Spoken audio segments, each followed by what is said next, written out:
Hello everyone and welcome to a short video on reactive abilities. We've covered an ability creation overview before, but this time we're going to be focusing on reactions. Now reactions can do all kinds of things. It's kind of what lets you act out of turn. So we're going to start with an ability reaction here that's reacting to when an entity uses an ability. And I just want to go one at a time to show you what each of these things does.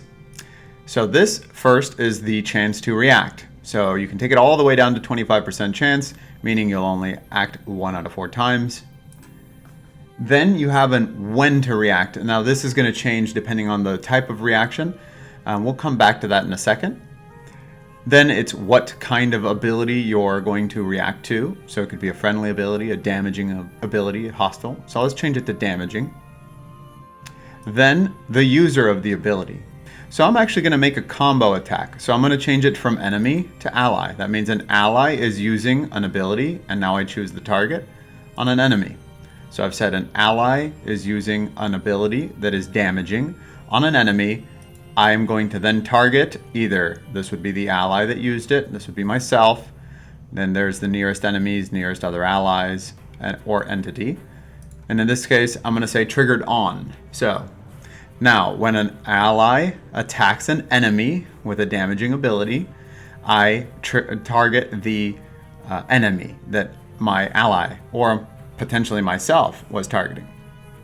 So this little option that we skipped here can trigger on your turn. If I turn that on, you can see that there's this little tag up here that says damaging ability. It goes blue. It becomes a command as well. That means it can be used on my turn. So that means I would actually react to my own damage. Then this option down here, target nearest open tile, that's good if I wanted to summon something next to that enemy, perhaps. So now I'm just going to add my damage. You can select the damage type. I'll just go ahead and select slashing. And then I'm just going to select an ability image and media, and we'll see our ability work.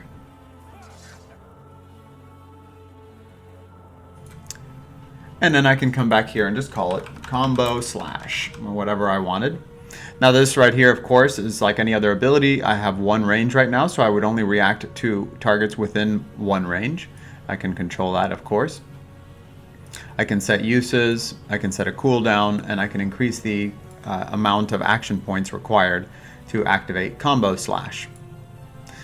So now let's go back here and talk about react when. So this is begins to activate. In this case, since it's a combo, I'm actually going to want to react after my ally or myself have damaged somebody. So I would damage them, then I activate this ability. As you can see, actually activating after the fact is a little bit more powerful, so that's good too. This would be good for a heal as well. So if we wanted to make a heal, we'd first off remove this, and we choose heal. And in this case, it's going to be when an enemy attacks an ally. I'm going to trigger on the ally. I would heal. In this case, you'd probably want more range. You could change the types, and you can change the images and all that. But now let's also look at what else you can do when you begin to activate.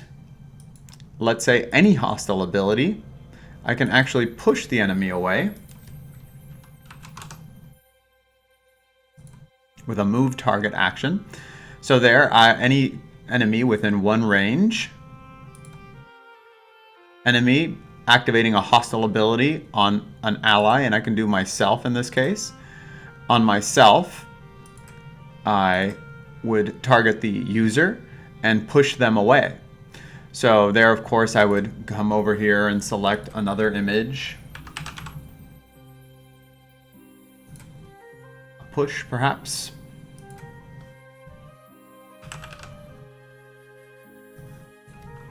Let's see, push. And so then I would push the enemy away at that point. They would actually be moved up to 5 units away. I can actually come over here and also change it to launch the target, which would actually make them hop over obstacles or anything else. can set the max distance, but we're not going to go into all that because that'd be covering the launch mechanics. But just know that you can also target yourself. So if I come here under the triggered on self, and if I'm launching away from me, but my target is me, then I'm actually going to push myself backwards. This is how you can do a dodge. So for 1 AP, if you're looking here, I can actually dodge an attack. Let's go to that ability. You can see it here. For 1 AP, you can gain evasion and move back 1. Of course, when I'm showing the ability effects here, it's just going to do it in place, but I would actually move 1 back. If you've ever played with the rogue, that's how that's achieved. So we're looking at this, breaking it down. It's when an enemy begins to activate a hostile ability on myself, I target myself and move 1 back, and I actually also give myself a little bit of evasion. So that's a breakdown of very quickly how reactive abilities work. You'll run into a lot of these in the game. They really spice things up. So if you want to see any more tutorials like this one, be sure to subscribe to our channel. I'm going to be putting out a whole lot of these on the campaign creation and ability creations and all kinds of tools. Thanks.